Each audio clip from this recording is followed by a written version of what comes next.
Frères et sœurs dans la foi, que vous soyez remplis du pardon de Dieu et que vous puissiez à votre tour pardonner à ceux qui vous ont offensés. Que l'espérance du Seigneur soit votre ancre dans les ténèbres de la vie. Amen.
Frères et sœurs dans la foi en Christ, tandis que les feuilles tombent et que les jours raccourcissent, nous nous retrouvons dans 13 jours à l'aube d'une nouvelle année civile.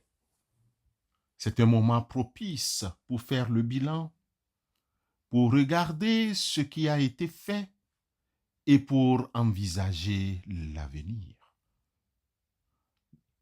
Et quoi de plus précieux que le lien qui unit un homme et une femme en cette période de transition? Interrogeons-nous sur l'état de nos unions, sur les défis qu'elles ont rencontrés et sur les espoirs qu'elles portent. Que dirons-nous donc? Tous les couples, toutes les familles ont des problèmes et des défauts. Mais ceux qui réussissent sont ceux et celles qui savent garder les problèmes privés et y travailler à genoux. Bien-aimés, n'oublions pas que chaque famille forme un cercle sacré où nul n'a le droit de pénétrer. Que le mari ou la femme ne permettent donc à personne de partager les confidences qui appartiennent qu'à eux seuls.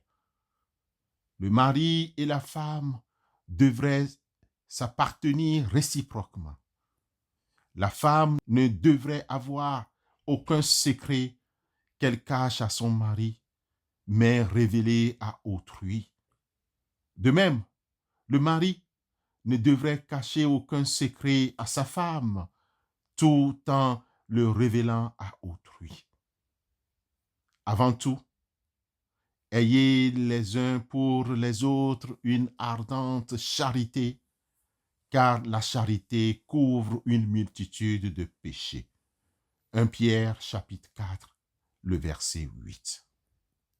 Le cœur de la femme devrait être une tombe où elle enfuit les fautes de son mari, et de même, le cœur du mari un tombeau où il ensevelit celle de sa femme.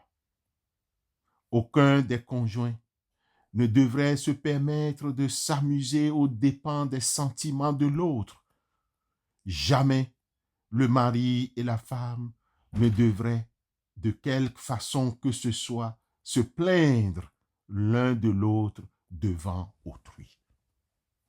Frères et sœurs dans la foi, le sage, dans les Proverbes, chapitre 10, le verset 12, nous enseigne que la haine excite des querelles, mais l'amour couvre toutes les fautes. Proverbe 10, verset 12. Là où règne l'amour, les humains sont disposés à pardonner et oublier. Ceux et celles qui se plaisent à exposer leurs griefs personnels devant autrui feraient mieux de rester chez eux pour prier, pour soumettre leur volonté perverse à Dieu, pour se jeter sur le rocher et s'y briser, pour mourir à eux-mêmes et permettre à Jésus de faire d'eux des vases d'honneur. Bien-aimés, nous sommes maintenant enfants de Dieu et ce que nous serons un jour n'a pas encore été révélé.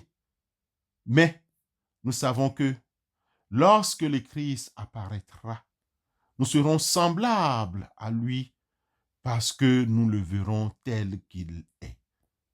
Toute personne qui possède cette espérance en lui se purifie comme lui-même est pur. 1 Jean chapitre 3, versets 2 et 3. Amen.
Seigneur, notre Dieu, Père plein d'amour, nous nous tournons vers toi avec confiance, portant dans nos cœurs le désir profond de voir nos familles grandir dans l'unité et l'harmonie.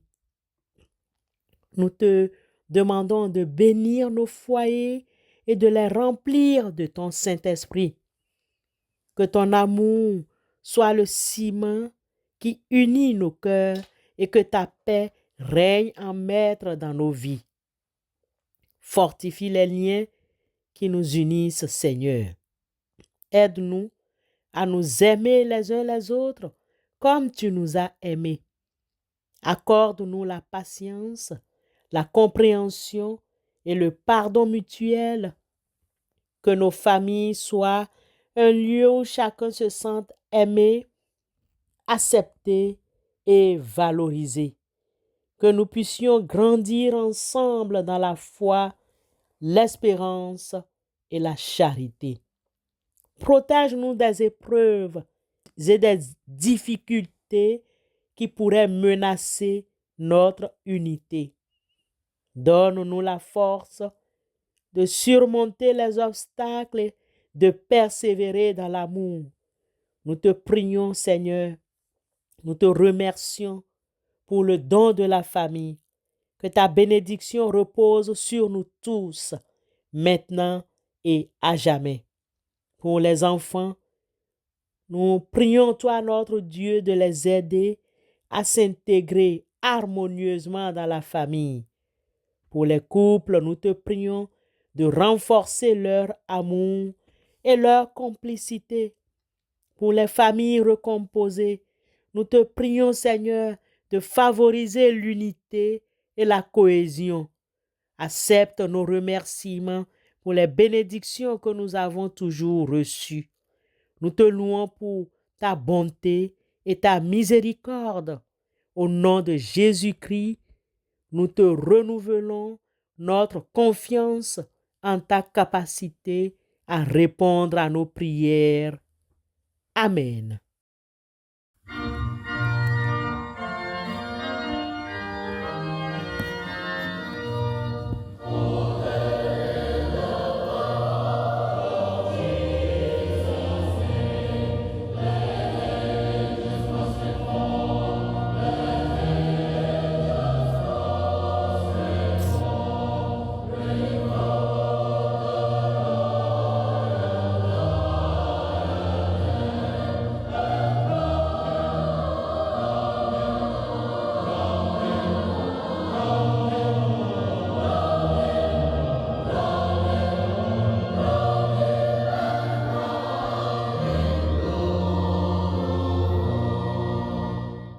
Que l'amour de Dieu vous enveloppe comme un manteau chaud et que vous puissiez le répandre autour de vous. Que vous soyez remplis du pardon de Dieu et que vous puissiez à votre tour pardonner à ceux qui vous ont offensé. Que l'espérance du Seigneur soit votre ancre dans les tempêtes de la vie. Amen.